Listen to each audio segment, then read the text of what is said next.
Salut les gourminotes! Aujourd'hui je suis ravie de vous présenter cette recette de cagettes de fraises. Des années que je repoussais la réalisation de cette petite tarte en trompe-l'œil, c'est fait et on s'est vraiment régalé avec. Alors oui, pas mal d'étapes pour cette gourmandise, mais je vous assure que le travail en vaut la peine, vous allez vraiment vous faire plaisir. Alors la veille, on commence par réaliser une ganache montée au basilic. Pour ce faire, on prend 440 g de crème dans laquelle on fait chauffer 25 feuilles de basilic. Vous avez vu, j'ai utilisé des jolies feuilles. On fait bien chauffer la crème, attention on ne la porte pas à ébullition non plus.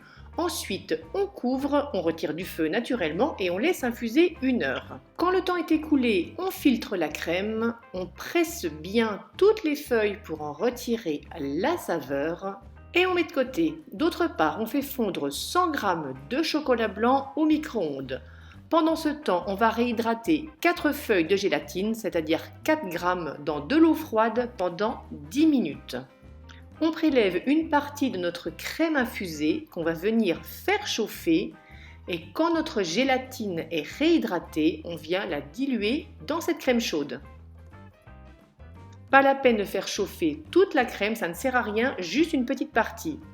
Cette petite partie de crème avec la gélatine, on vient l'ajouter dans le chocolat blanc fondu. On mélange bien et on y incorpore ensuite le restant de notre crème infusée. On filme au contact et on réserve une nuit au réfrigérateur. Deuxième étape de notre recette, on va réaliser la crème d'amande. Alors là, on va mélanger 40 g de beurre pommade avec 40 g de sucre.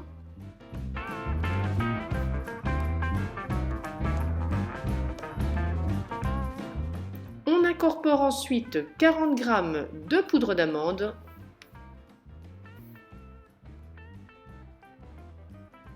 On complète la recette avec un œuf. Et quand c'est bien mélangé, on met de côté. Alors, comme base pour cette tarte, j'ai choisi de la pâte sucrée. Vous retrouverez la recette en lien sous cette vidéo. Vous l'étalez sur une épaisseur de 3 à 4 mm et sur le blog, je vous mettrai tous les gabarits dont vous aurez besoin pour votre cagette. Vous allez devoir découper un fond, 2 côtés longs, 2 côtés avec les poignées et naturellement les petits triangles qui ferment les angles. Vous les réservez au réfrigérateur 30 minutes avant de les cuire 15 minutes dans un four préchauffé à 170 degrés. Concernant le fond de la tarte, on procède différemment. Après l'avoir réservé au réfrigérateur, on le dépose dans notre moule de cuisson, on le pique à la fourchette pour ne pas qu'il fasse de bulles au four et on vient y déposer notre crème d'amande. Alors là, je me suis embêtée à la mettre dans une poche à douille. Vous pouvez la verser directement puisque de toute façon, on va la lisser à la spatule. Quand c'est terminé, on enfourne 35 minutes dans un four préchauffé à 170 degrés. On laisse naturellement refroidir sur une grille à la sortie du four et on rectifie les bords pour qu'ils soient bien droits pour le montage.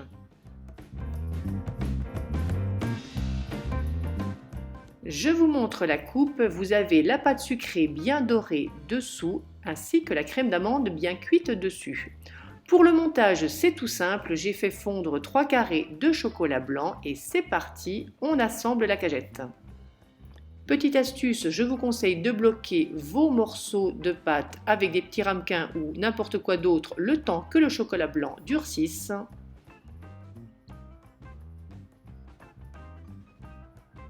Surtout, quand vous faites ça, vous vous concentrez bien, vous ne regardez pas ailleurs. Parce que moi, j'ai eu le malheur de regarder mon mari et j'ai échappé un morceau sur le plan de travail. Et voilà ce qui arrive. Mais bon, comme dirait ma maman qui a 88 ans, ce n'est pas grave, les morceaux sont bons.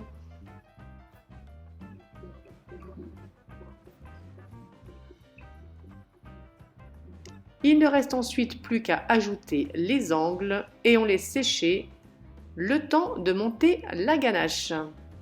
Alors la ganache, c'est très simple, vous la mettez dans votre robot vitesse maximum et vous fouettez jusqu'à ce que vous obteniez de jolis sillons dans la préparation. Alors je ne vous cache pas qu'à la maison, ça m'a pris presque 10 minutes et que j'avais réservé mon récipient ainsi que mes fouets au congélateur.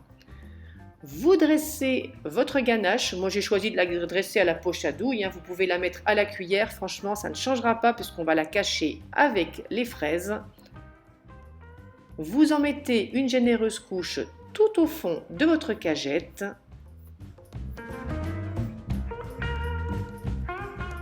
Et ensuite, il ne vous reste plus qu'à disposer harmonieusement vos fraises sur toute la surface de la cagette.